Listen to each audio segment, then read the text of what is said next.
मैं आग्रह करूंगा मत्ती रचित सुसमाचार उसके दूसरे अध्याय में हम सभी आ जाएं। Gospel according to Matthew chapter 2।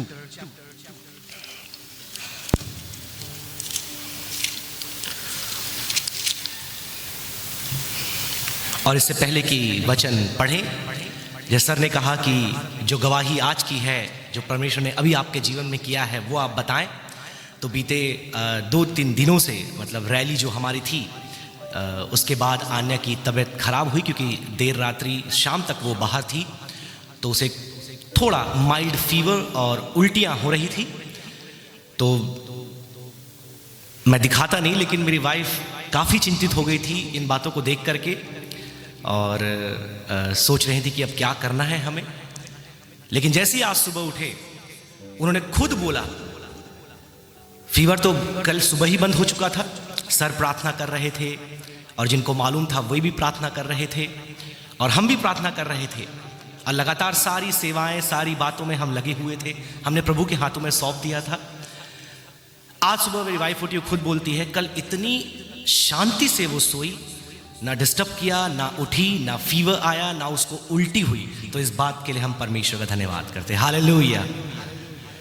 तो आप लोगों की प्रार्थनाओं का बड़ा महत्व है। हम जब सेवा में होते हैं, ये आपकी प्रार्थनाएं हैं, जैसे वरिष्ठ पासवान कह रहे थे, जिसके कारण हम लगातार तमाम दबाव, विरोध, समस्याओं के बीच परमेश्वर की सेवा कर पाते हैं। Hallelujah, hallelujah, praise the Lord. और इसके लिए मैं अपने वरिष्ठ पासवान का भी धन्यवाद करना चाहूँगा, आदरणीय डॉक्टर मैथ्यू के थॉमस एवं उनकी प्रिय पत्नी का, जो यह समय मुझे दिए कि परमेश्वर के वचन की मुनादी मैं आपके मध्य में करने पाऊँ। यदि आपको स्मरण होगा, बीते सप्ताह हमने मत्ती रचित सुसमाचार उसके पहले अध्याय से संदेश को सुना था, जो मसीह की वंशावली से थी। और यदि आपको याद नहीं तो डेफिनेटली आप यूट्यूब पर, जैसे सर ने बताया, सारे संदेश सूचनाएं हैं, आप उसे सुन पाएंगे। और आज हम दूसरे अध्याय में आएंगे, बिल्कुल उसी सुसमाचार के दूसरे अध्याय में। यह अध्याय भी बहुत दिलचस्प है क्योंकि वरिष्ठ पासवान ने हमें पहले ही बता दिया, जो भी प्रचार इस दौरान आप लोग करते हैं, चाहे बाइबल कॉलेज हो या चर्च हो, वो ख्रिस्ट जन्मोत्सव के ऊपर होना चाहिए, वो क्रिसमस के ऊपर होना चाहिए। जो दूसरा अध्याय है बहुत ही दिलचस्प है और मेरी आशा और विश्वास ये है कि आज की सुबह परमेश्वर की आत्मा इस अध्याय से लगभग 5 बातें हमें सिखाना चाहता है। और जैसे समय, मैं इस समय के लिए प्रार्थना कर रहा था कि थोड़ा और अधिक समय मुझे मिले ताकि इन बातों को मैं आप तक पहुंचाऊं। बड़े ही उदारता से वरिष्ठ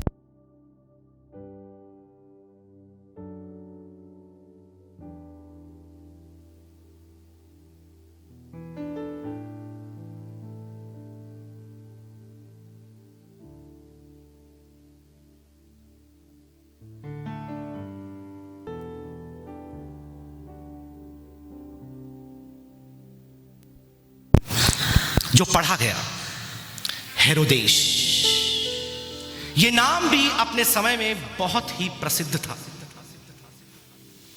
लेकिन अपने अच्छे कामों के लिए नहीं, वरन अपनी बुराइयों के लिए। मैं क्यों इसकी बुराई तो किसी करना नहीं चाहिए, लेकिन ऐतिहासिक तथ्य है इसलिए आपको बता रहा हूं, मैं बुराई नहीं कर रहा। यह जानना आपको जरूरी है ताकि आप यह समझ पाए कि ख्रिस्ट जन्मोत्सव कैसे रचा गया। ये जो हेरोदेश था, कोई मामूली इंसान नहीं था, इसके अंदर मानवता नहीं थी। ये जब शासक बना, ये खुद अपने आप में एदोमाइट था, एदोम के गोत्र से आया था और ये रोमी के द्वारा एक शासक के रूप में यहूदिया प्रांत में निश्चित किया गया था, निर्धारित किया गया था। और जैसे ही ये पावर में आया, इसने अपनी माता की हत्या कर दी, इसने अपनी पत्नी अलेक्जेंड्रिया, उसकी हत्या कर दी। इसकी माता का नाम मरियम था, उसको मार दिया। अपनी पत्नी अलेक्जेंड्रिया, उसकी हत्या कर दी। इनके बड़े भाई थे एंटीपैटर, उनको भी मार डाला। और फिर इनके 2 बेटे थे, अलेक्जेंडर और एरिस्टोबुलस, उन दोनों की उसने हत्या कर दी। इतना खूंखार और खतरनाक ये व्यक्ति था क्योंकि इसको यह डर था कि कहीं मुझे मार करके मेरे कोई रिश्तेदार मेरे स्थान में ना आ जाए। इसने अपनों तक को नहीं छोड़ा। और इस सुसमाचार के इस खंड में जब मत्ती उनका नाम लिखता है उसके पीछे एक बहुत बड़ा कारण है। सबसे पहला पॉइंट जो अपने संदेश का मैं आप तक पहुंचाना चाहूंगा वो है द क्राइसिस ऑफ क्रिसमस। ख्रिस्त जन्मोत्सव की एक बड़ी संकट, मतलब ख्रिस्त जन्मोत्सव संकट नहीं है, ख्रिस्त जन्मोत्सव की रचना में एक बड़ा संकट जो उत्पन्न हुआ वो था हेरोदेश राजा का। क्योंकि ये जो हेरोदेश था वो बालक मसीह यीशु को मारना चाहता था, क्योंकि उसे मालूम चल गया था कि ये एक ऐसा बालक है जो बड़ा होकर राजा बनेगा और ये परमेश्वर के द्वारा भेजा गया एक ऐसा व्यक्ति है जो पूरे इज़राइल के ऊपर प्रभुता करेगा। जैसे उसे मालूम चला, पढ़िए वो 4 आयत पढ़िए, 3 तक आपने पढ़ा, वो खुद घबरा गया और पूरा का पूरा इज़राइल उसके साथ घबरा गया। पढ़िए 4 आयत में।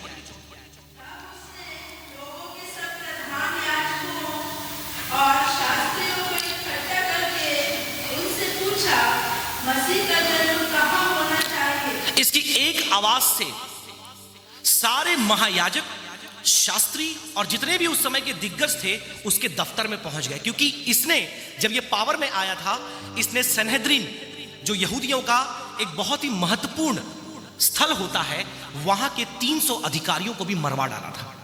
इतना खतरनाक ये आदमी था। तो जैसे ये घबराया इसके साथ पूरा का पूरा यरूशलेम घबरा गया, या मैं कहूं पूरा यहूदिया घबरा गया। अब घबराने के 2 कारण हो सकते हैं। एक कारण तो ये कि जब राजा घबरा गया तो अब हमारा क्या होगा। दूसरा कारण ये कि जब राजा घबरा गया हमको भी मार डालेगा, क्योंकि ये तो सबको मारने वाला है। तो 2 कारण हैं इनके घबराने के। लेकिन अब तक स्पष्ट नहीं है कि सारा जो यरूशलेम था वो क्यों घबराया, क्योंकि अब तक उन्होंने यीशु को अपना उद्धारकर्ता स्वीकार नहीं किया था। लेकिन वचन में लिखा है सब कोई घबरा गए। एक बड़ा संकट पूरे यरूशलेम में और मैं कहूं तो पूरे यहूदिया में समा गया। और यह संकट ना केवल राजा के लिए, प्रजा के लिए, लेकिन अब यह संकट है बालक यीशु के लिए, उसके माता पिता के लिए, यूसुफ मरियम के लिए।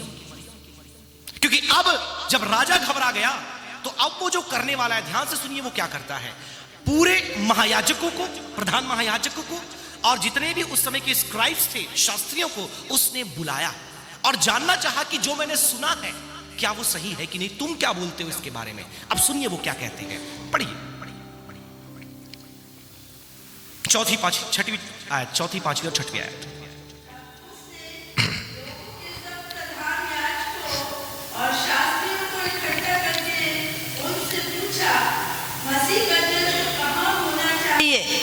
अब देखिए यहां पर शास्त्रियों को इसलिए बुलाया गया, यहां पर प्रधान महायाजक इसलिए बुलाया गया क्योंकि वचन के जानकार थे, उन्हें वचन का ज्ञान था, वो लोगों को वचन की शिक्षा देते थे, वो बताते थे कि कब क्या होने वाला है। यदि कोई भविष्यवाणी हुई है, बहुत से लोग बोलते हैं कि भविष्यवाणी पर ये विश्वास नहीं करते थे, लेकिन हेरोदेश ने यहूदियों के प्रधान को और शास्त्रियों को बुलाया ताकि वचन से उन्हें बताए कि भाई जो मैं सुन रहा हूं क्या ये सही है, जो मैंने जाना है, जो मुझे मालूम पड़ी है, तुम वचन के अनुसार बताओ, शास्त्रों के अनुसार बताओ कि इसमें कितना सत्य है। और सुनिए वो क्या कहते हैं, पढ़िए सिस्टर। उन्होंने उससे कहा यहूदिया के बैतलहम में, राइट, क्योंकि भविष्यद्वक्ता के द्वारा यूं लिखा गया है, हे बैतलहम, तू जो यहूदा के प्रदेश में है, तू किसी भी रीति से यहूदा के अधिकारियों में सबसे छोटा नहीं, क्योंकि तुझ में से एक अधिपति निकलेगा, तुझ में से एक अधिपति निकलेगा जो मेरी प्रजा इस्राएल की रखवाली करेगा, जो मेरी प्रजा इज़राइल की रखवाली करेगा। He would be shepherd of Israel। वो इज़राइल का क्या बनेगा, चरवाहा बनेगा। पढ़िए आगे।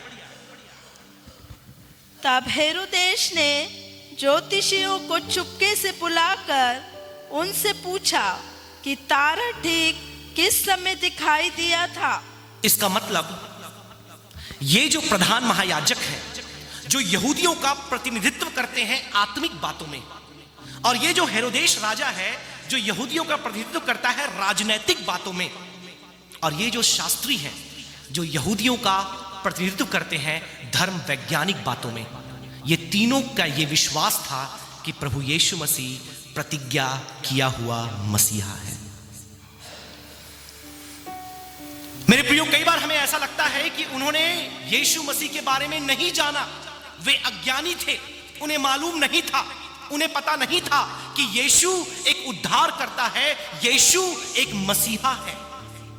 लेकिन कई बार हम इस तथ्य को चूक जाते हैं कि हेरोदेस ने इन्हीं धर्म गुरुओं के द्वारा इस बात की पुष्टि की कि प्रभु यीशु मसीह प्रतिज्ञा किया हुआ अधिपति है, वो उद्धारक है, जिसके बारे में मीका नबी ने एवं अन्य भविष्यवक्ताओं ने पुराने नियम में भविष्यवाणी की थी। खास तौर पे ये जो बात कही गई, आप यदि पढ़ना चाहें आप घर जाके उसका अध्ययन कर पाएंगे।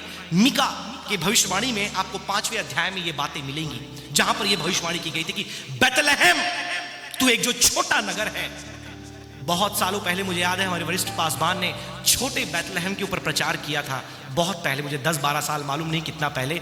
छोटा बेथलेहम, तो अपने आप को छोटा क्यों समझता है? और आगे उन्होंने फिर नासरत के बारे में बताया था कि छोटा नासरत, जहां से कोई भी भली वस्तु नहीं निकल सकती। तो कई संदेश मेरे मन में इस दौरान आ रहे थे जब इस संदेश को मैं सुन रहा था कि ख्रिस्त जन्मोत्सव के ऊपर हमने बहुत से प्रचार को सुना है।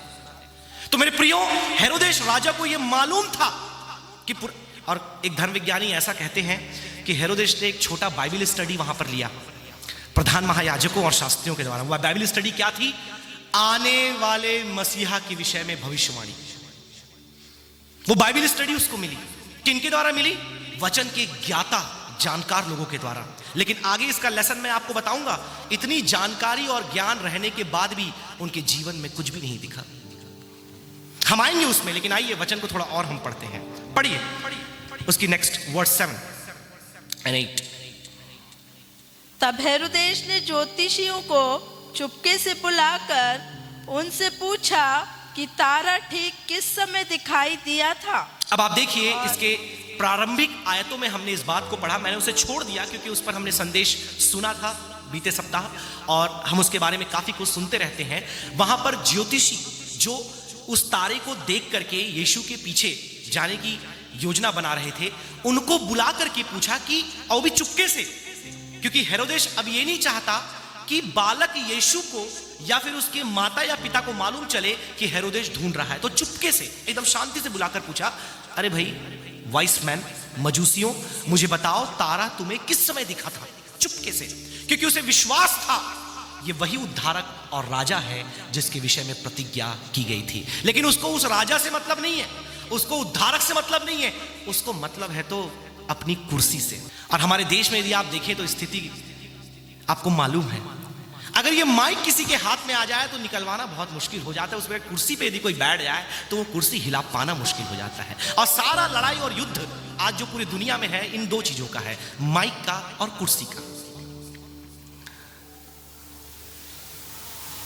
जब हेरोदेस राजा के पास पूरे यहूदिया के ऊपर अधिकार था, शासन था, अधिपति था, उसको अब डर ये लगा कि अगर यीशु, बालक यीशु, जैसे सर हमारे बताते हैं एक बच्चे के बारे में जो एक नदी के इस किनार पर खड़ा था, और नदी के उस किनार पर एक कुत्ता पेड़ से बंधा हुआ था, और ये बच्चा जो इस पार है वो बहुत रो रहा है। क्यों रो रहा है? उसके पापा ने उससे पूछा तो बताया, वो जो कुत्ता है ना पापा, वो कुत्ता वहां से मुझे भौंक रहा है। अभी बालक यीशु पैदा ही हुआ है, लेकिन ये हेरोदेस घबरा रहा है, कांप रहा है। इसके साथ पूरा यरूशलेम डर रहा है कि अब जो अधिपति था, अब जो अधिकार मेरे पास था, जो कुर्सी मुझे दी गई थी, मुझे गिरा करके ये यीशु राजा बन जाएगा।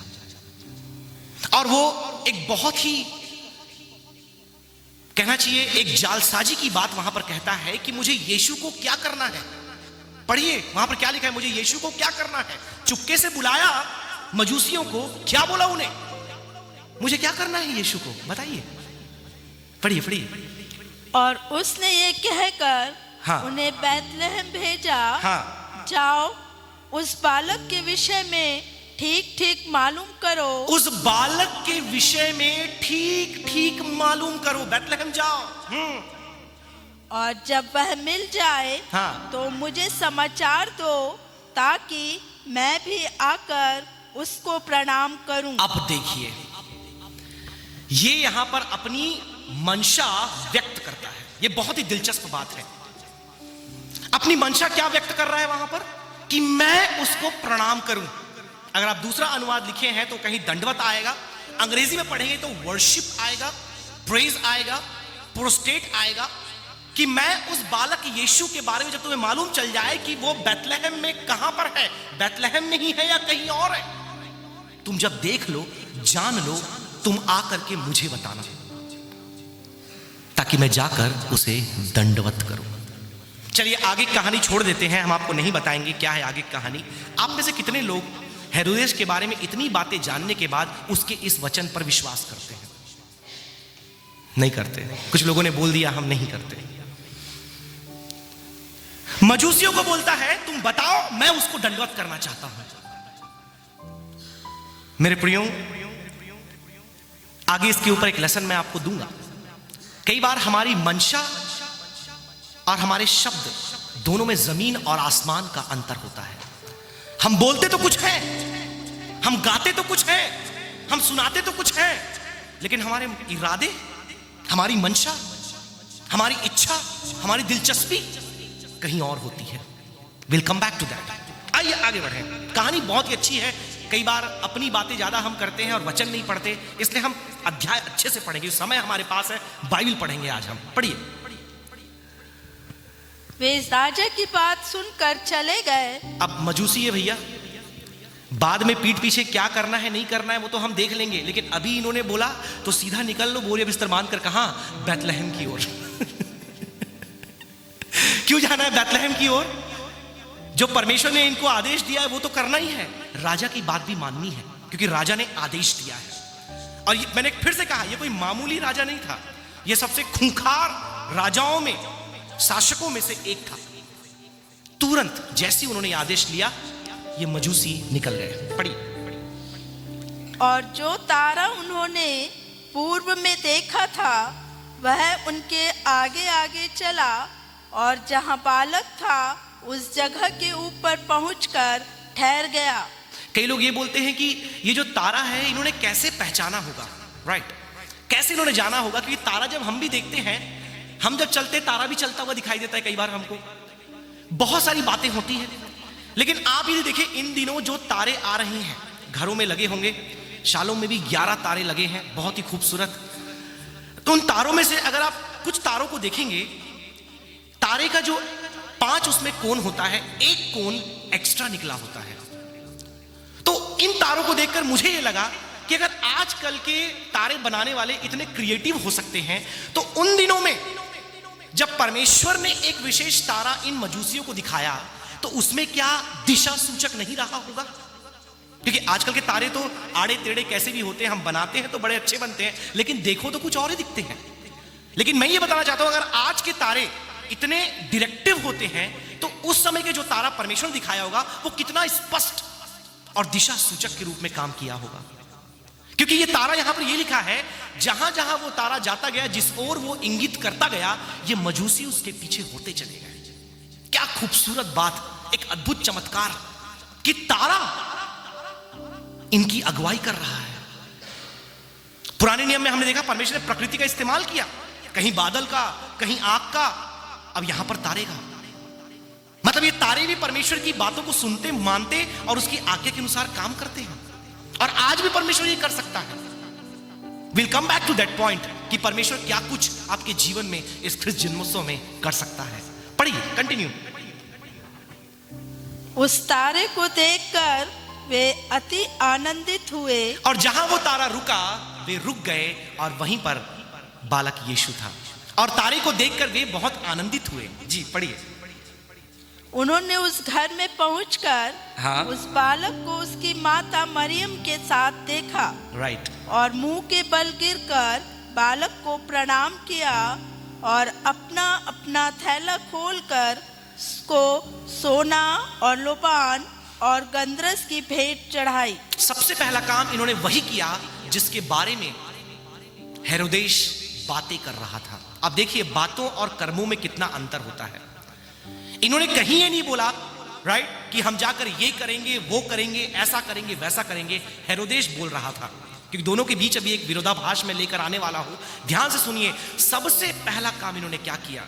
यहां पर लिखा है कि माता मरियम के साथ उसे देखा और मुंह के बल गिरकर बालक को प्रणाम किया। Prostate, they fell on their faces. अपने चेहरे के बल गिरकर, मुंह के बल गिरकर उस बालक यीशु को उन्होंने दंडवत किया।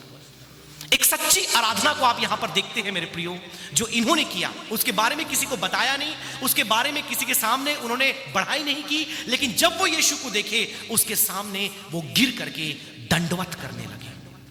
और ना केवल इतना, जो कुछ उन्होंने भेंट के रूप में लाया था वो भी उन्होंने अर्पित किया। अब कई लोग बोलते हैं कि 3, हम नाटकों में भी यही देखते हैं, कई बार प्रचार में भी सुनते हैं, 3 मजूसी आए, राइट। लेकिन हमने वरिष्ठ पासवान से भी सुना है, हमने भी देखा है यहां पर कहीं पर 3 तो लिखा नहीं है। 3 गिफ्ट जरूर दिए, लेकिन वो हो सकता है 13 भी हो या 30 भी हो, वी डोंट नो। लेकिन जितने भी थे उन्होंने प्रभु यीशु मसीह को क्या किया, दंडवत किया और बहुमूल्य लोभान, सोना और गंधरस उसे अर्पित किया।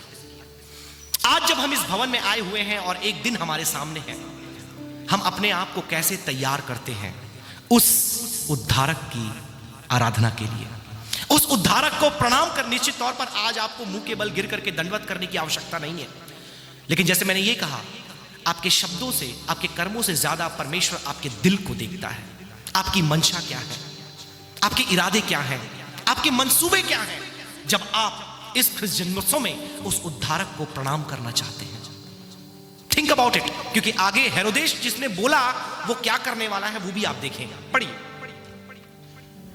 तब स्वप्न में यह चेतावनी। अब देखिए, यहां एक स्वप्न आता है। बहुत से लोगों को बहुत से स्वप्न दिखते हैं और कई बार उन स्वप्न को बताऊंगा नहीं मैं क्या क्या किसने कब देखा और क्या होता है, लेकिन कई बार उन सपनों को देखने के बाद रातों की नींद तो चली ही जाती है, सुबह भी लोग नहीं चुप रहते, पूरी उस कहानी को बताते हैं, मैंने ये देखा वो देखा, मैं डर गई, मैं डर गया और रात को मुझे नींद नहीं आई, ऐसा लगा रात भर बैठ करके सिनेमा देख रहे थे। क्योंकि सपना कई बार ऐसे होता है ना कि दिमाग आपका बहुत एक्टिव रहता है, चलता रहता है। लेकिन यहां कोई ऐसा सपना नहीं था जो सिनेमा देखने जैसा हो, या सुबह क्रिकेट खेला हो तो रात में छक्के लगा रहे हैं, या सुबह कोई भूत की मूवी देख ली तो रात में भूत आ रहे हैं, सुबह कोई दूत 3D मूवी देख लिया तो वो दूत उड़ते हुए सपने में आ रहे। ये ऐसे कोई मामूली सपना नहीं था जो दिन भर की घटनाओं के, क्योंकि समुपदेश में लिखा है अधिक परिश्रम और मेहनत अगर दिन में कर लिया तो फिर रात में कई बार ऐसे सपने आपको आ जाते हैं। ये ऐसे सपने नहीं थे जो आजकल अधिकतर लोग देखते हैं। ये सपना बहुत खास था। इस सपने में परमेश्वर एक आदेश इन मजूसियों को देता है और ये उस आदेश के खिलाफ है जो उनको हेरोदेश राजा के द्वारा मिला था। क्या बोलता है परमेश्वर उनको, पढ़िए। कि हेरोदेश के पास फिर न जाना, कि तुम हेरोदेश के पास फिर ना जाना। उसने, हेरोदेश ने कहा कि तुम मेरे पास आकर मुझे बताना कि बालक यीशु कहां है। लेकिन जैसे ही उन्होंने यीशु को देखा, प्रणाम किया, सोना, लोभान, गंधरस चढ़ाए, उसके तुरंत बाद इनके पास आदेश पहुंचता है कि तुम उस हेरोदेश के पास वापस मत जाना। अब यहां पर एक बड़ी कसमकश, एक टेंशन आपको दिखाई देता है। क्या टेंशन दिखाई देता है? एक तरफ राजा, एक तरफ सपना,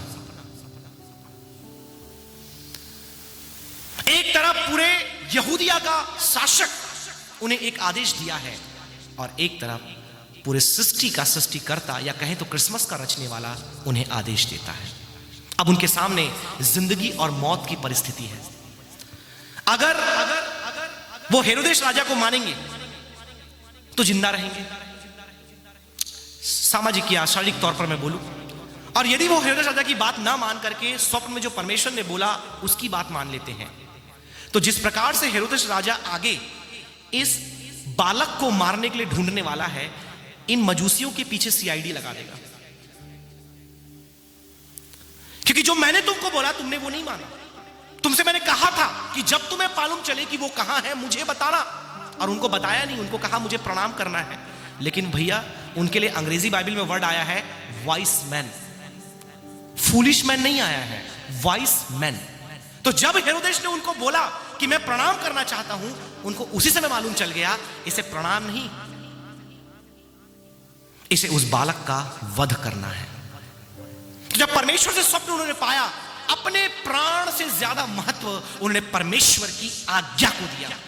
और आगे मैं यही बताना चाहता हूं कि इनकी आराधना खोखली आराधना नहीं थी। ध्यान से सुनिए मेरी बातें।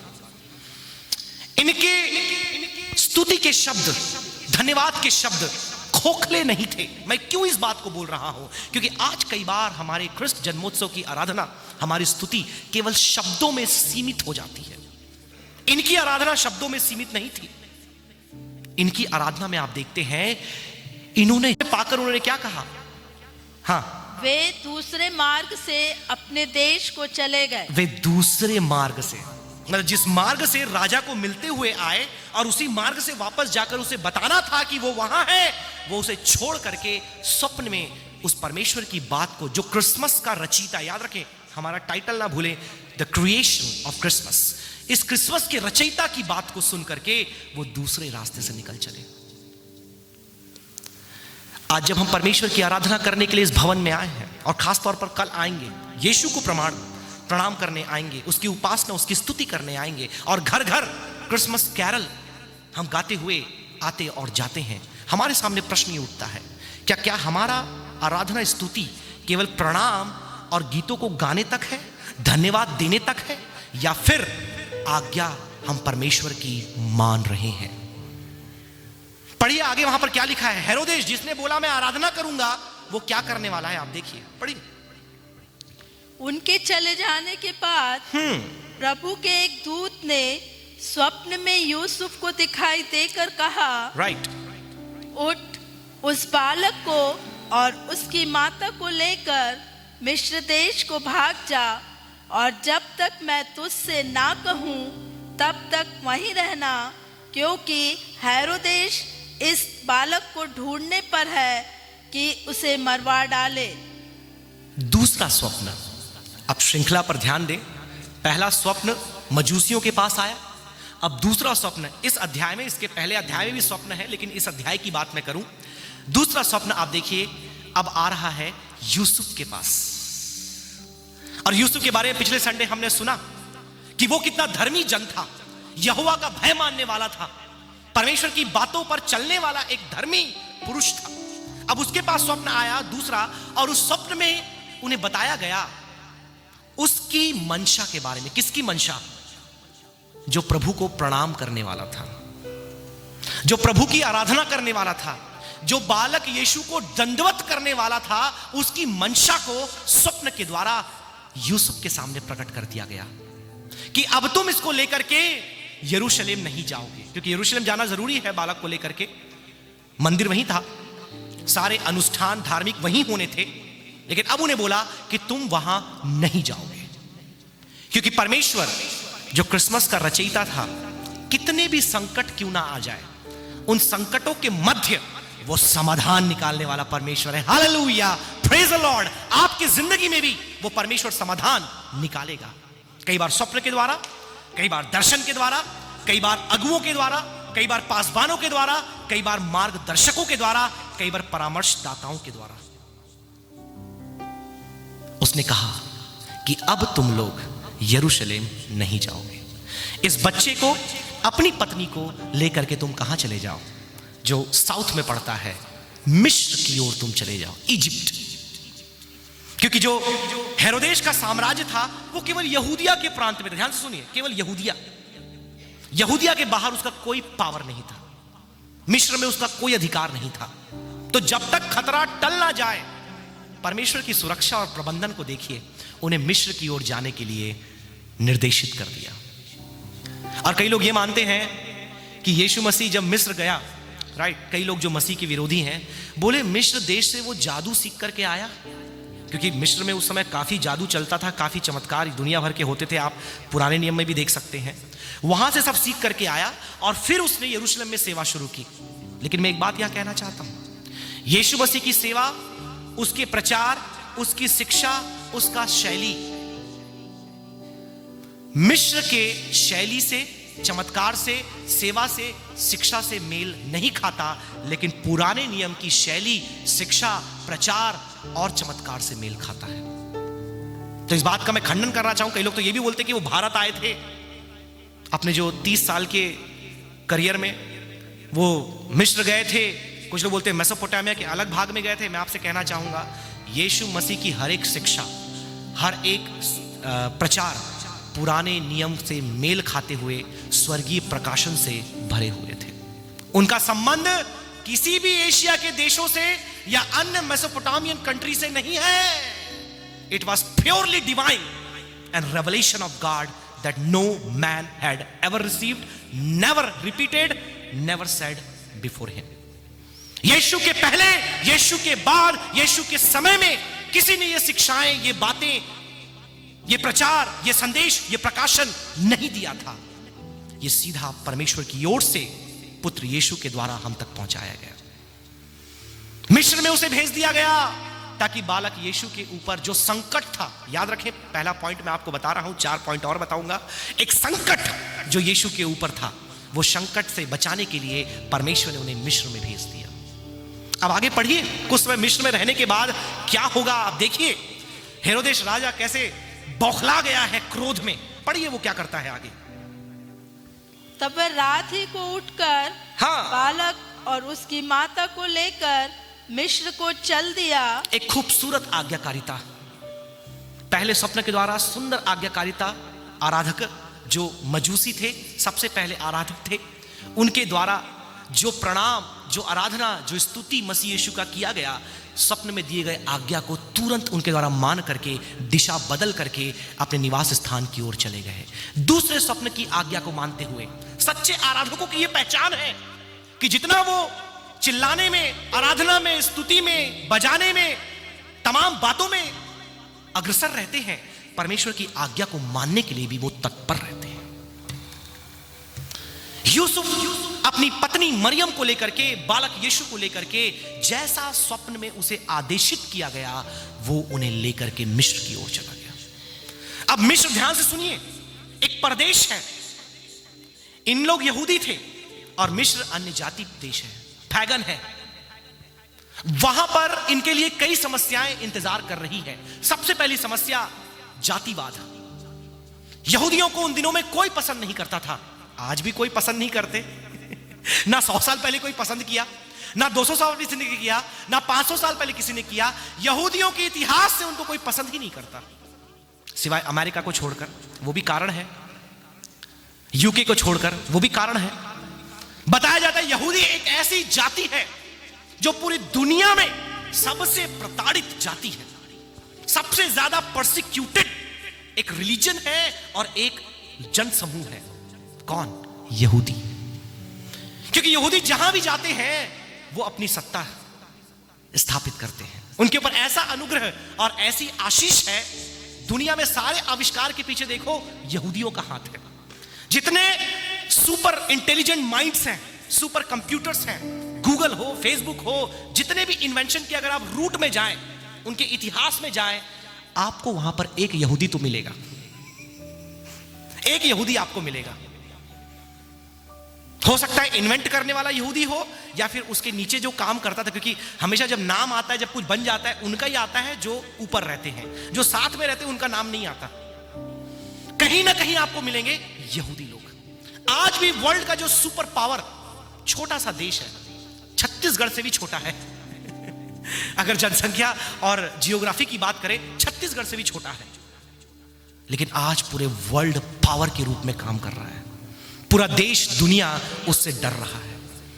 लड़ने वाले लड़ तो दिए, लेकिन लड़ाई कैसे खत्म करना है वो भी उनको नहीं पता, डर रहे हैं।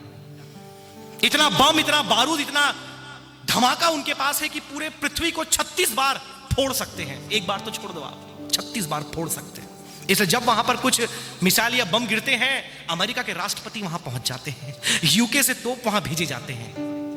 इतना पावर, इतनी बुद्धि, इतनी शक्ति, इतना एक ख्याति इजराइल के पास था। तो स्वाभाविक सी बात है, जब ऐसे लोगों को कोई और देखता है तो वो चिढ़ते हैं, जलते हैं, द्वेष रखते हैं, वैमनस्य रखते हैं। तो जब वो इजिप्ट जा रहे हैं, कई समस्याएं उनके सामने हैं, जहां समय नहीं है बताने का। पहली बात, वो एक दूसरी जाति के बीच में है। दूसरी बात, एक दूसरी भूमि पर है, जहां पर ना उनका अपना घर, ना उनका अपना व्यवसाय, ना उनका अपना कोई परिचित। लेकिन परमेश्वर की आज्ञा को मानना जरूरी है। वहां क्या होगा, कैसे होगा, हम सब देख लेंगे, लेकिन परमेश्वर ने जो बोला है उसे मानना हमारे लिए जरूरी है। मेरे प्रियो, आज की सुबह मैं यही बात कहना चाहूंगा, परमेश्वर के वचन में अनेकों आज्ञाएं हमें दी गई है। सारी आज्ञाओं को भूल जाएं तो केवल पाप से दूर रहने की आज्ञा हम मान ले। क्या क्या बातें पाप है, क्या क्या बातें गुनाह है। आज कई जवान चर्च में बैठे हैं। मैं ये बात कहना चाहूंगा, आज जब ख्रिस्त जन्मोत्सव आपकी दहलीज पर खड़ी है, ऑलमोस्ट अंदर आ चुकी है, क्योंकि 2 यहां 1 बाहर ट्री लग चुके हैं, मैं आपसे ये कहना चाहूंगा, क्या आप अपने जीवन को जांचने को तैयार हैं कि इससे पहले कि इस वर्ष के ख्रिस्त जन्मोत्सव को आप मनाएं, आप उसके वचन में लिखी हुई बातों को मानेंगे?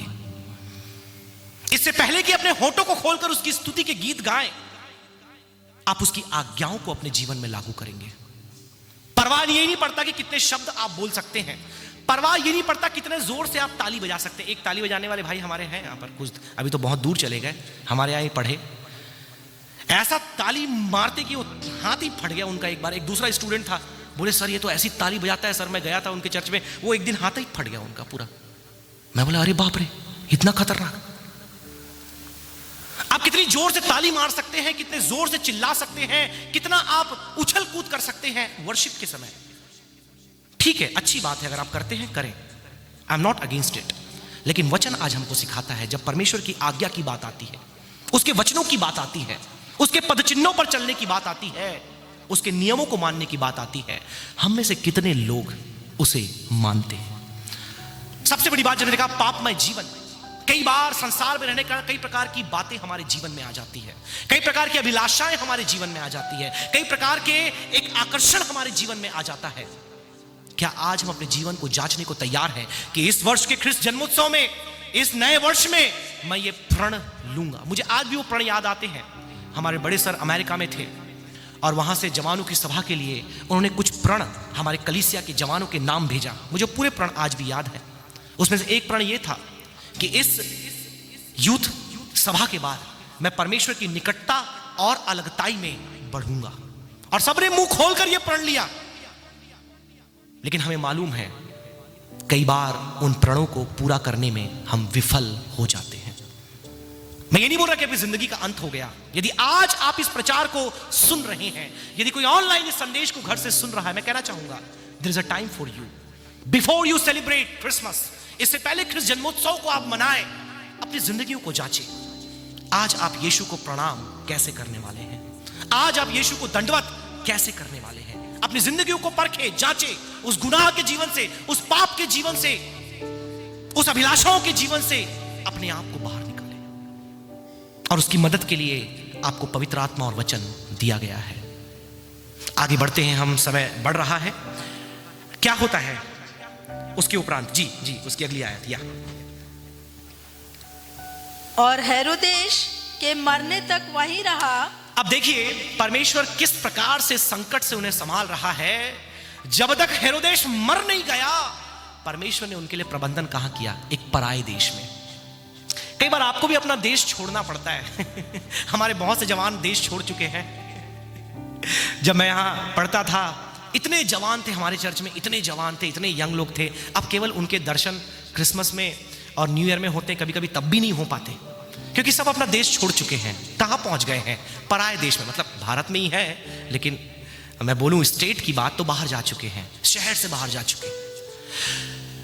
आपके लिए वचन है, आप दूसरे देश में अपने माता पिता से, परिवार वालों से दूर क्यों ना हो, अगर आपका जीवन प्रभु में है, परमेश्वर वहां भी आपके लिए प्रबंधन करेगा। आमीन, हालेलुया। एक पराये देश में आपके लिए वो मार्ग खोलेगा, आपके लिए वो व्यवस्था करेगा, क्योंकि वो आपका मार्गदर्शन करने वाला परमेश्वर है। और जब तक हेरोदेस नहीं मरा, वहां लिखा है, तब तक वो वहीं रहे। और हेरोदेस की मृत्यु की यदि बात मैं करूं, एक इतिहासकार है जोसेफस, जो यहूदी इतिहास का बहुत ही विस्तृत जानकारी हमको देता है, बहुत ही प्रसिद्ध antiquity of history of Judaism उसने लिखा है। उसमें उसने बताया कि हेरोदेस की मृत्यु कैसे हुई, आप सुनेंगे तो आप कांप जाएंगे, घबरा जाएंगे। जितना खूंखार मैंने इसकी जीवनी के बारे में आपको बताया, उतना ही दर्दनाक इसकी मृत्यु हुई। इसलिए हमारे लिए वार्निंग भी है कि अंधकार की बातें, गुनाह की बातें, पाप की बातें हम छोड़ दें।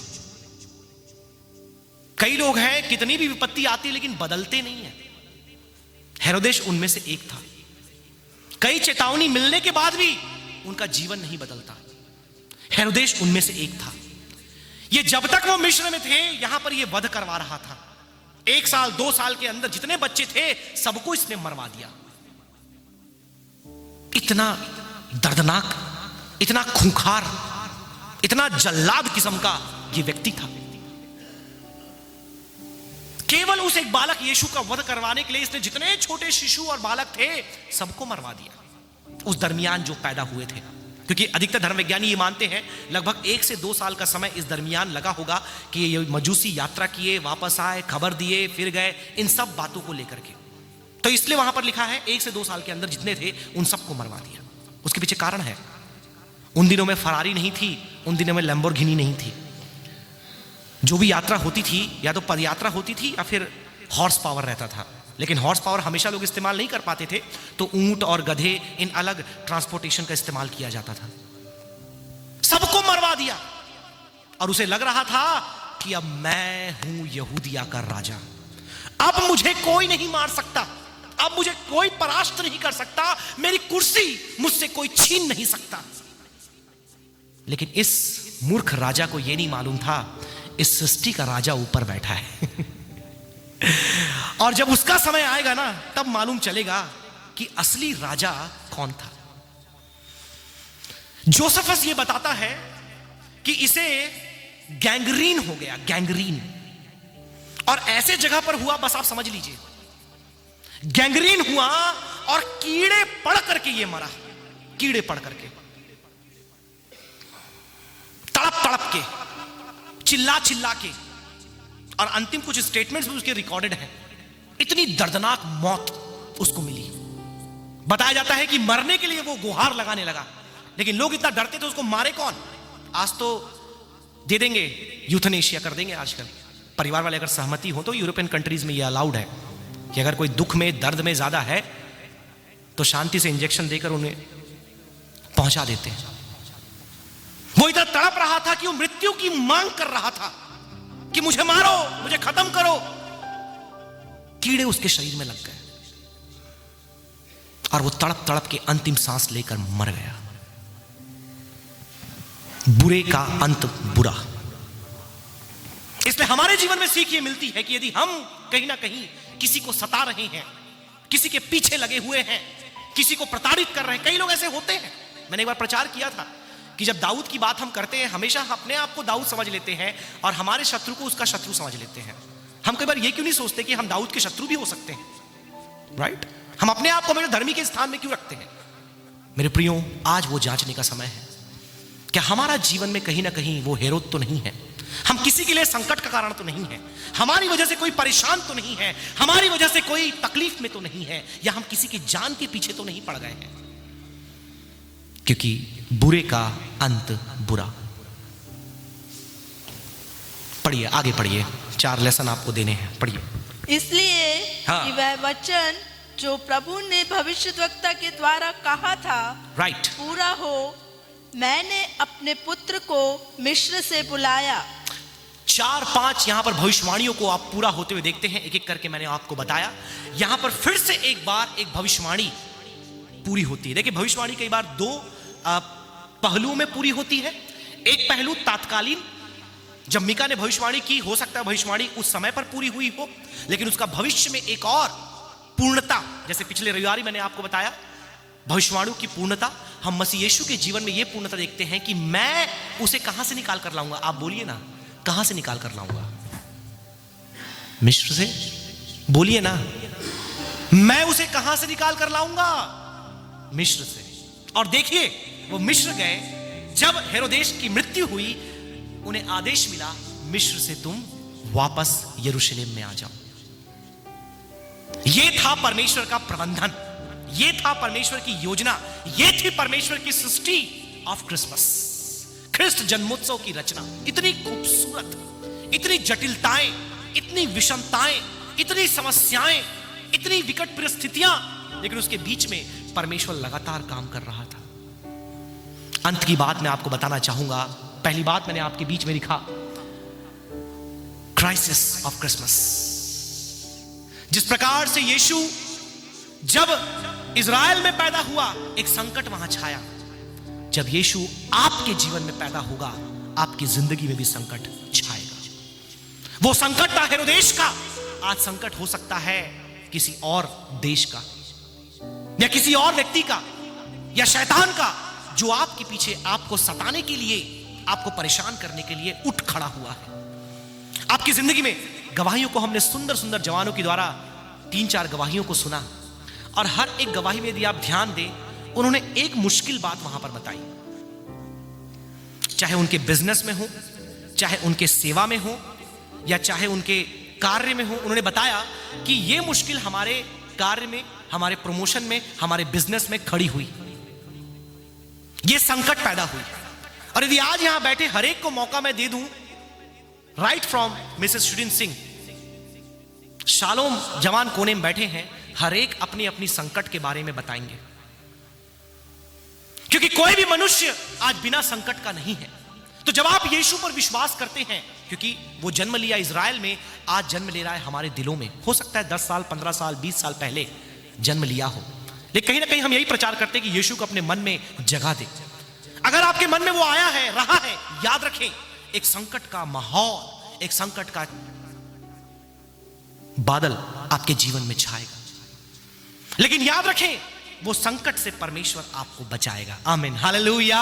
दूसरी बात मैं आपको बताना चाहूंगा, crisis of Christmas to call of Christmas. Call of Christmas, Christmas की बुलाहट क्या है? क्रिसमस के संकट के बारे में देखा, लेकिन क्रिसमस की बुलाहट क्या है? 4वीं, 5वीं, 6वीं आयत में हमने देखा क्रिसमस की बुलाहट यही है कि तुम आराधना तो करने आए हो, लेकिन उस वचन को अपने जीवन में लागू करो। Apply the word of God. मैं क्यों बोलना चाहता हूं, महायाजकों को वचन मालूम था, स्क्राइब्स को, शास्त्रियों को वचन मालूम था, और उनके द्वारा अब हेरोदेस को वचन मालूम चल गया। हेलो, ये तीनों उस देश के प्रधान थे। एक राजनीतिक प्रधान था, एक धार्मिक प्रधान थे, एक धर्म वैज्ञानिक प्रधान थे। इन सबको मालूम था वचन, लेकिन अपने जीवन में उसे लागू नहीं किया। सत्य मालूम था, भविष्यवाणी मालूम थी, ये इज़राइल का चरवाहा बनेगा, ये भी मालूम था, लेकिन लागू किसी ने भी नहीं किया। उल्टा वे इसके जान के पीछे पड़ गए। पहले उनके जान के पीछे पड़ा हेरोदेस, फिर बाद में खुद कीड़े पड़ के मर गया। फिर जब बालक यीशु बड़ा हुआ, सेवा चालू किए, यही प्रधान महायाजक और शास्त्री और फरीसी फिर उसकी जान के पीछे पड़ गए। कहना चाहे तो यही बाइबल स्टडी देने वाले थे। क्या बाइबल स्टडी दिया इन्होंने? हेरोदेस को दिया एक शॉर्ट मसीहानिक प्रोफेटिकल बाइबल स्टडी कि मसीहा का जन्म कैसे होगा, और उस पर विश्वास करके ही वो मजूसियों को भेजा। कितना आयरनी हम यहां पर देखते हैं, एक विरोधाभास हम देखते हैं। विश्वास भी कर रहे हैं लेकिन मान नहीं रहे, पढ़ भी रहे हैं लेकिन अनुकरण नहीं कर रहे, सुन भी रहे हैं लेकिन जीवन में कुछ नहीं दिख रहा। तो कॉल ऑफ क्रिसमस क्या है? किस चीज के लिए ख्रिस्त जन्मोत्सव आपको बुला रहा है? जो वचन आप सुन रहे हैं, जो आराधना आप कर रहे हैं, जिन बातों को आप सुनाए जा रहे हैं, पढ़ाए जा रहे हैं, उनको अपने जीवन में लागू करें। Apply the word in your life. वो मुश्किल दिख सकता है, मजूसियों के लिए वो मुश्किल था, यूसुफ और मरियम के लिए मुश्किल था, जकरिया के लिए मुश्किल था, इलिशिबा के लिए मुश्किल था, लेकिन उन्होंने माना, लागू किया। Let us all rethink reconsider our lives कि क्या हम ख्रिस्त जन्मोत्सव की बुलाहट को अपने जीवन में पूरा कर रहे हैं, या उन्हीं शास्त्री, महायाजकों और हेरोदेश के समान जिसकी उपासना करनी चाहिए उसे मारने के लिए ढूंढ रहे हैं। और किसी ने ऐसा कहा है, मुझे याद नहीं आ रहा, कि जब जब तुम पाप गुनाह करते हो तुम यीशु को फिर से क्रूस पर चढ़ाते हो। मैं आपको हत्यारा नहीं बोल रहा। और आप पढ़े 10वां अध्याय इब्रानी की पत्री, वहां लिखा है, once you have come to the light from darkness, how can you again go back to old life. एक बार जब तुम ज्योति में अंधकार से आ चुके हो, और मसीह तुम्हारे लिए फिर कितनी बार मरे। मेरे प्रियो, आइए इन वचनों को, इस सुंदर वचन को, सैकड़ों प्रतिज्ञाएं, सैकड़ों आज्ञाएं हमारे जीवन में हमें दिया गया, जिन्हें मान करके हम अपने सामाजिक जीवन में केवल सफल नहीं लेकिन आत्मिक जीवन में उन्नत हो सकते हैं। क्यों ना हम इसे माने, क्यों ना हम प्रण लें, क्यों ना हम इस वचन को अपने जीवन में लागू करें और मजूसियों, मरियम, यूसुफ जैसा एक आदर्श हम छोड़ने पाए।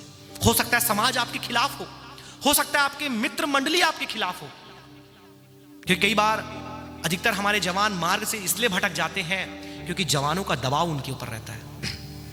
कल देखा मैं, यश बहुत वीडियो बना रहे थे, तो मैंने बोला आज तो बहुत अच्छा वीडियो काफी रिकॉर्ड कर रहे हैं आप, अच्छी बात है।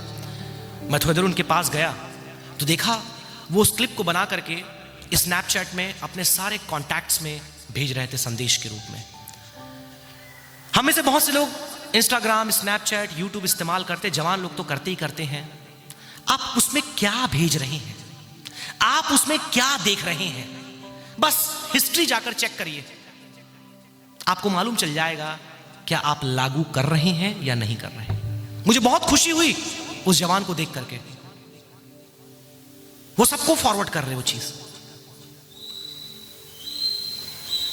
मेरे प्रियो, ये शुभ संदेश का प्रचार हमारे जीवन से होना बहुत जरूरी है।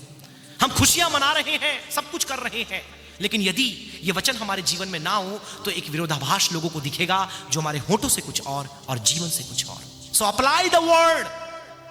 हेरोदेश ना बने जो होठों से कहता है, मैं उसे प्रणाम करना चाहता हूं। मेरे प्रियो, आज जरूरत है, और हमारे ऑपोजिशन के बड़े लीडर के द्वारा इस हफ्ते एक सर्वे कराया गया, और कल ही उन्होंने ये स्टेटमेंट दिया कि भारत के अधिकतर युवा, ये सर्वे पिछले हफ्ते हुआ है ना, 10 साल पुराना नहीं है, पिछले हफ्ते हुआ सर्वे, बोला कि हमारे देश के अधिकतर युवा दिन के 6 से 7 घंटे इंस्टाग्राम में, जब कई लोग बोल रहे होंगे कौन सा किलोग्राम की बात कर रहे हैं, ये किलोग्राम नहीं है, ये सोशल मीडिया प्लेटफॉर्म है इंस्टाग्राम। 7 से 8 घंटे, मैं नहीं बोल रहा, हमारा काम तो पास्टर है, हमारा काम तो यही है बोलना, हम तो बोलते रहेंगे, लेकिन एक राजनीतिक गुरु ने, अगुवे ने ऐसा कहा कि हमारे देश के, और सर्वे करवा के बोला, बिना सर्वे के नहीं बोला, 6 से 7 घंटे प्रतिदिन हमारे जवान, युवा इंस्टाग्राम में व्यतीत कर रहे हैं। प्रिय जवानों, विश्वासियों और यूथ मीटिंग में इस बात को मैंने बताया, केवल जवान नहीं, आजकल 2 बटन दबाना सीख जाते हैं। हमारे अनुभवी लोग भी कम नहीं है, घंटों घंटों बीत जाते हैं, पता नहीं चलता। हंस रहे कुछ लोग क्योंकि उनकी खुद की घर में ये चीज हो रही होगी, राइट, या फिर आस पड़ोस में हो रहा होगा, है ना। मेरे प्रियो, उस समय के गुनाह, उस समय के पाप, उस समय की परिस्थिति कुछ और थी। आज का हेरोदेश कोई और है, आज के गुनाह, आज के वचन का विरोध कुछ और लोग कर रहे हैं, कुछ और चीजें हमें करवा रही है। क्यों ना अपने जीवन को जांचें, क्यों ना अपने आप का आत्म मंथन हम करें, अवलोकन करें कि आज वचन को लागू करने में हम कहां चूक रहे हैं, और यदि चूक हो रही है तो ख्रिस्त जन्मोत्सव से पहले आज हम ये प्रण लें कि प्रभु, मैं सारी चीजों का इस्तेमाल तेरी महिमा के लिए करूंगा। मैं स्नैपचैट चलाऊंगा, मैं इंस्टाग्राम चलाऊंगा, मैं फेसबुक चलाऊंगा, मैं यूट्यूब चलाऊंगा, मैं सब कुछ करूंगा, लेकिन सब कुछ तेरी महिमा के लिए करूंगा। आमीन, हालेलुया। यदि जवान समझ रहे हैं हाथ उठा करके बोले हालेलुया। बहुत खूबसूरत कहानी, ऐसा लग रहा है कि पढ़ते चले जाओ, देखते हैं और कितनी आयत हम पढ़ पाते हैं। आखिरी में 2-3 आयतें बची है, हम पढ़ते हैं उसे, फिर आगे बढ़ेंगे जी। जब हेरोदेश ने यह देखा हाँ, कि ज्योतिषियों ने उसके साथ धोखा किया है, तब वह क्रोध से भर गया। हाँ, और लोगों को भेजकर ज्योतिषियों द्वारा ठीक ठीक बताए गए समय के अनुसार बैतलहम और उसके आसपास के स्थानों के सब लड़कों को जो 2 वर्ष के या उससे छोटे थे मरवा डाला। अब देखिए, इस आयत का आरंभ होता है इस वाक्य के साथ कि जो ज्योतिषी थे उन्होंने हेरोदेश के साथ धोखा किया। अब धोखा शब्द सुन करके एकदम से हमको लगा होगा अरे धोखेबाज है, कई लोग ऐसे ही बोलते धोखेबाज है, ये मक्कार है, इसने मेरा नमक खाया लेकिन जिस थाली में खाया नमक उसी थाली को छेद दिया। ये 2 मुहावरे जुड़ गए एक साथ। आरंभ होता है कि ज्योतिषियों ने मेरे साथ धोखा किया, लेकिन किसके साथ वफादारी की? तीसरा पॉइंट, हाँ, carol of Christmas, carol of Christmas, ख्रिस्त जन्मोत्सव का नगमा हम लोग पिछले 3-4 दिनों से गा रहे हैं। गा गा के कुछ लोगों का गला बैठ गया, कुछ लोगों के गंदे बैठ गए, कुछ लोगों के पैर में दर्द आ गया, भारी हो गए, लेकिन जवान बोल दो एक बार खड़े हो जाते हैं। उस शब्द में बहुत पावर है। हम बहुत से क्रिसमस कैरल इस दिनों में गा रहे हैं, घर घर जा रहे हैं, लेकिन असली क्रिसमस कैरल जो मैंने आपको पहले ही बताया, जो हम यहां देखते हैं, वो है परमेश्वर के प्रति आज्ञाकारिता, ओबीडियंस। इन्होंने धोखा किया, लेकिन किसके साथ किया? धोखा किया, हां धोखा किया मजूसियों ने, धोखा किया वॉइसमैन ने, लेकिन धोखा किसके साथ किया? मक्कारी किसके साथ की? एक दुष्ट के साथ, संसार के साथ यदि मैं कहूं, लेकिन ईमानदारी, वफादारी अपने सृष्टिकर्ता के प्रति, क्रिसमस के रचयिता के प्रति। मैं कहना चाहूंगा प्रिय जवानों, विश्वासियों, हो सके तो अपने मित्रों के साथ आप धोखा कर दो, हो सके तो अपने उन दोस्तों के साथ आप धोखा कर दो जो आपको संसार के रास्ते में लेकर जाते हैं, लेकिन उस परमेश्वर के प्रति जिसने आपको बनाया है, आप ईमानदार हो जाओ।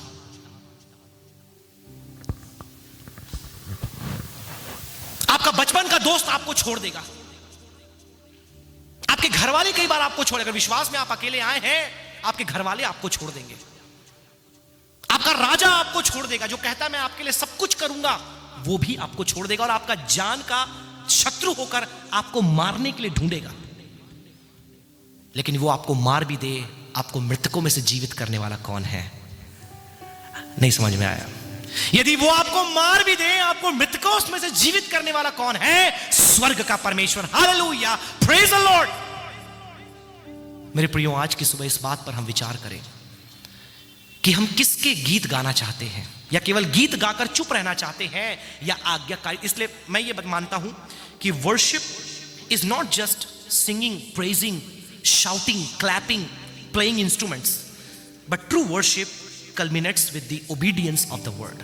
सच्ची आराधना केवल बोलना, बातें करना, चिल्लाना, चीखना, नाचना, बजाना, हम भी बजाते हैं, हम भी चीखते हैं, हम भी चिल्लाते हैं, वहां तक सीमित नहीं होती। लेकिन सच्ची आराधना जो मजूसियों ने परमेश्वर के प्रति ईमानदारी, आज्ञाकारिता के द्वारा दिखाया, एक सच्ची वचनबद्धता में समाप्त होता है, आज्ञाकारिता में समाप्त होता है, जो ना केवल मजूसियों ने लेकिन मरियम और यूसुफ ने भी दिखाया। स्वप्न में जो सुना उसे माना। आज आपको स्वप्न का इंतजार करने की जरूरत। आप लोग कई लोग बोलेंगे सर ने स्वप्न में माना, उसे मानने की बात कर रहे हैं, तो आज रात को प्रार्थना करके सोते कि रात में कोई सपना आए तो कल सुबह उसे मान पाए कि चर्च जाना है कि नहीं जाना। मुझे मालूम चला एक बहन को बहुत बुखार था, तबीयत खराब थी, लेकिन जैसे ही मालूम चला गुजिया बनाना है, पकवान बनाने हैं, फीवर चला गया। बताऊंगा नहीं कौन है, लेकिन मालूम चला। तो कई बार हमको जब मोटिवेशन मिलता है तब हम काम करते हैं, राइट?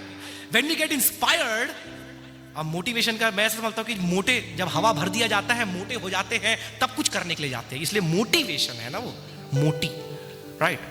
हवा जब तक नहीं भरे, जब तक यहां से बोले नहीं, हाथ उठाओ, हालेलुया करो, कुछ बोलो, कुछ जाओ, बढ़ना ही नहीं आगे, करना ही नहीं कुछ। लेकिन वचन में क्या लिखा है? आपको स्वप्न का इंतजार करने की जरूरत नहीं है कि प्रभु एक सपना दे और कल क्या करना है मुझे बता। अगर प्रभु आपको देता है, कल क्या करना है बताता है, प्रभु का धन्यवाद हो। उसका वचन आपके पास है। आमीन, हालेलुया। ये वचन उनके पास नहीं था, लेकिन ये वचन आपके पास है। परमेश्वर का सामर्थ्य कलाम आपके पास है। How are you going to respond to it? आप इसके प्रति कैसे प्रति उत्तर देते हैं? क्या केवल रविवार की सुबह या कृष्ण जन्मोत्सव के दिन या फिर क्रिसमस कैरल में कुछ गीतों को गा करके हम आराधना कर रहे हैं, या हम सचमुच उस मसीह यीशु की आज्ञा मानकर उसे प्रणाम कर रहे हैं, उसे चूम रहे हैं? कि सच्चा आलिंगन यीशु को वही करते हैं जो उसकी आज्ञाओं को मानते उस पर चलते हैं, पाप से, संसार से अपने जीवन को दूर रखते हैं, एक अलगताई का जीवन व्यतीत करते हैं। मेरे प्रियो, यह समय है कि हम किस गीत को गा रहे हैं। What is our Christmas carol? If it is not obedience, we may have to rethink. यदि यह आज्ञाकारिता नहीं है तो हमें अपने जीवन का अवलोकन करना पड़ेगा, क्योंकि हम नहीं चाहते कि हमारा जीवन हेरोदेश के समान हो जाए, या उन शास्त्री, फरूसी, सदुकियों के समान हो जाए, धर्मगुरुओं के समान हो जाए, जिनका अंत दर्दनाक और दयनीय था। क्योंकि परमेश्वर का दिन आने वाला है, परमेश्वर का दिन हमारे सामने है, और यह चेतावनी है, यह संदेश केवल आपके लिए नहीं, मेरे लिए चेतावनी है कि मुझे भी अपने आप को बदलना है, मुझे भी अपने जीवन में परिवर्तन लाना है, मुझे भी अपने जीवन में और आगे बढ़ना है। यह वचन हम सब के लिए है, because this is the creation of Christmas. यह ख्रिस्त जन्मोत्सव का रचना है जो परमेश्वर ने किया। उसमें क्राइसिस है, उसमें कॉल है, और उसमें कैरल है, गीत है, नगमे हैं। आगे हम बढ़ते हैं। मैं आग्रह करूंगा उसकी अगली आयत को पढ़ने में सहायता करें।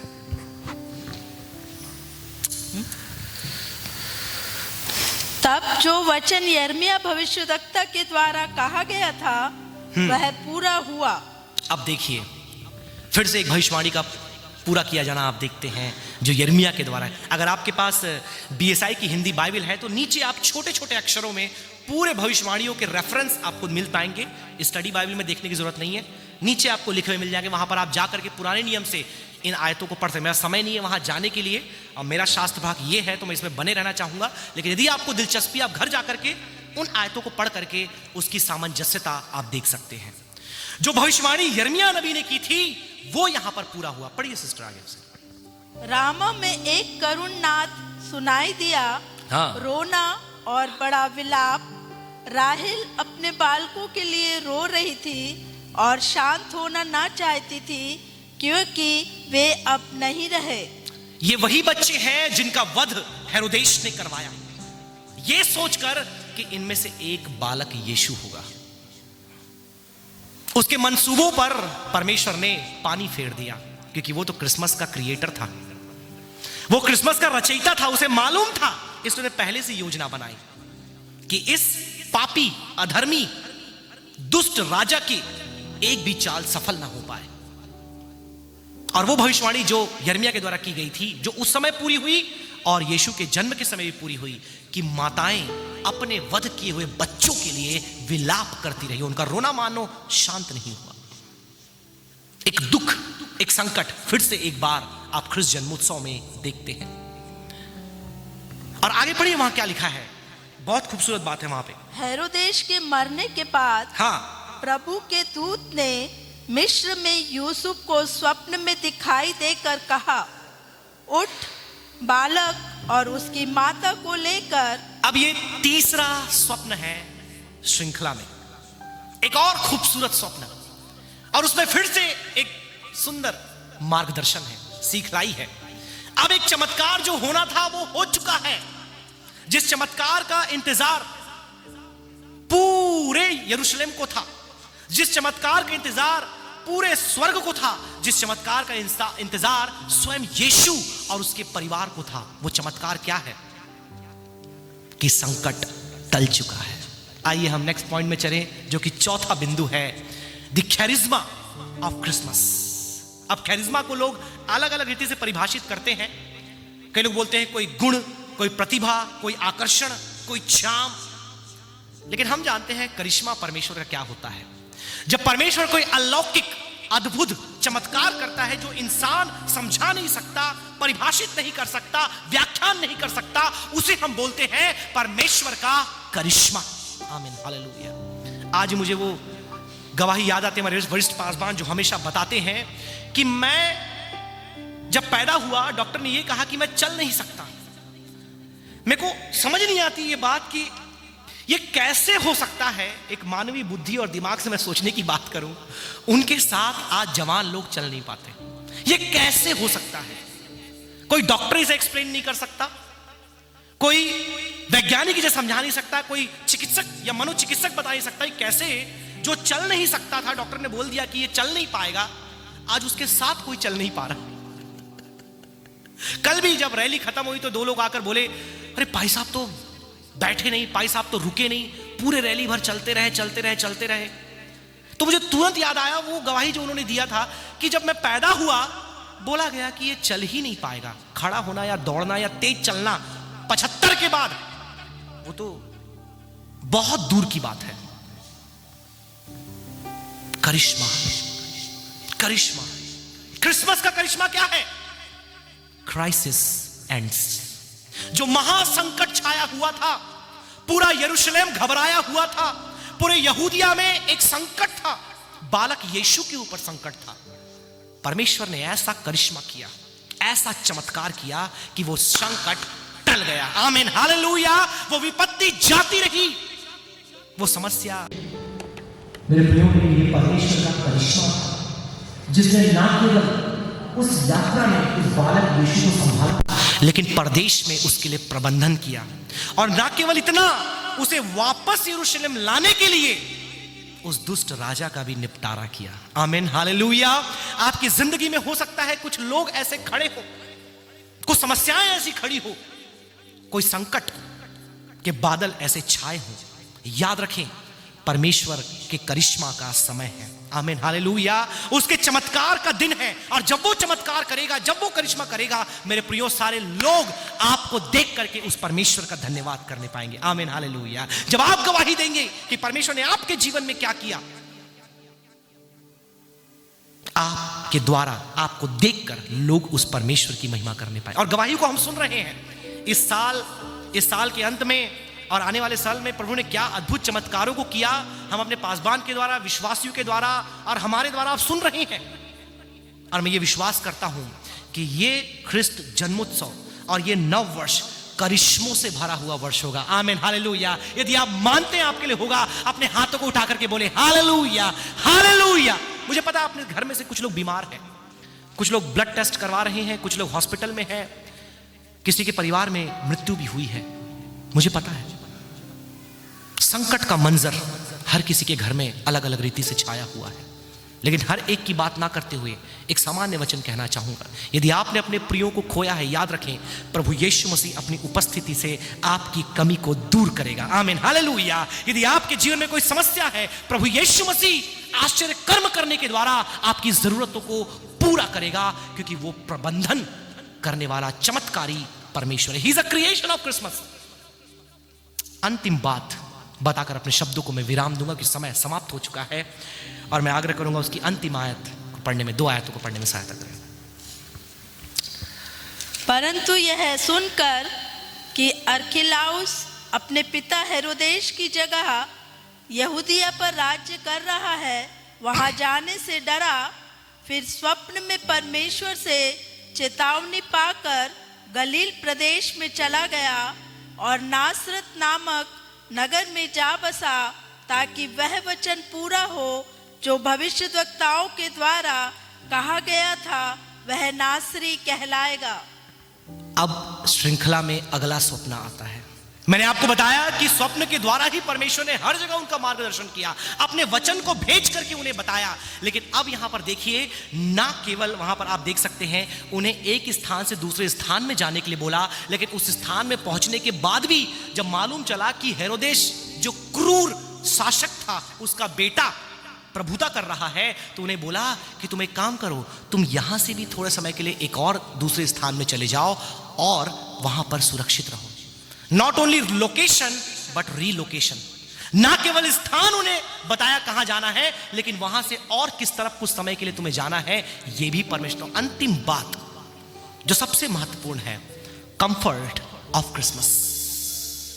क्रिसमस की शांति या क्रिसमस में सांत्वना के वचन हमारे लिए क्या है कि परमेश्वर आपके लिए मार्गदर्शन करेगा। आमीन, हालेलुया। ना केवल एक स्थान में जाने तक, लेकिन उस स्थान में पहुंचकर और क्या करना है, किस दिशा में घूमना है, आपके लिए आश्चर्य कर्म वो करेगा।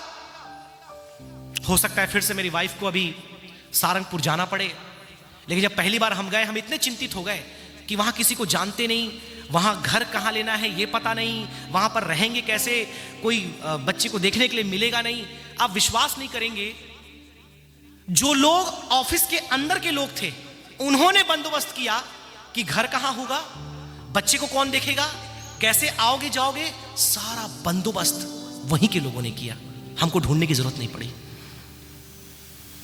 कई बार हमें लगता है कि हमारी जिंदगी में कोई मार्गदर्शन, परमेश्वर कोई अगुवाई नहीं, लेकिन अगर छोटी छोटी बातों को आप देख करके पढ़े मेरे प्रियो, परमेश्वर आपके लिए सांत्वना देने के लिए तत्पर कार्य करता है, क्योंकि वो आपका मार्गदर्शन करने वाला है, वो आपको शांति देने वाला है, वो आपको दिलासा देने वाला है, वो आपको सांत्वना देने वाला है। आपके दुख की घड़ी में जब तक वो चमत्कार आपके जीवन में नहीं हुआ है, वो आपको शांति प्रदान करेगा, वो आपको ढांढस देगा, वो आपको हिम्मत देगा, वो आपको हियाव देगा। और मैं विश्वास देना चाहता हूं कि ये नव वर्ष, ये ख्रिस्त जन्मोत्सव आपके लिए एक छुटकारे का वर्ष और जन्मोत्सव होकर रहेगा। आमीन, हालेलुया। नई नई आशीषें, नई नई बरकतें, नए नए आश्चर्य कर्म आपके जीवन में दिखाई देंगे। तो इन वचनों के द्वारा अपने शब्दों को विराम मैं दूंगा। Crisis, call, carol, charisma and comfort of Christmas. प्रभु आपको इन वचनों के द्वारा बहुत आयत से आशीष देने। सभी को जय मसीह की। आइए हम खड़े हो जाएं। एक